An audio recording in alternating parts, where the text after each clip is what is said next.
अस्सलामु अलैकुम।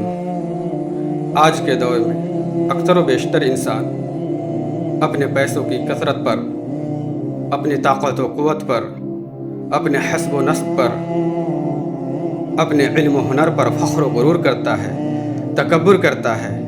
ऐसे लोग कान खोल कर सुन ले। अल्लाह तबारक व तआला कुरान मजीद में फरमाता है, वला तमशि फिल अर्ज़ि मरहा इन्नका लन तख़रिक़ल अर्ज़ वलन तबलुग़ल जिबाल तूला।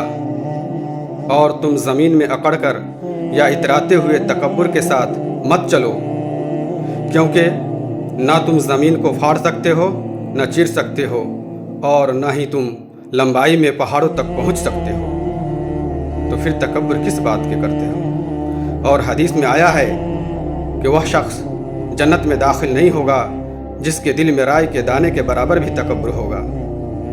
इसलिए ज़िंदगी में अपने इल्म व हुनर पर, अपने पैसों की कसरत पर, अपनी काबिलियत पर कभी भी फ़ख्र व गुरूर मत करना मेरे दोस्त, क्योंकि पत्थर जब भी पानी में गिरता है तो अपने ही वज़न से डूब जाता है।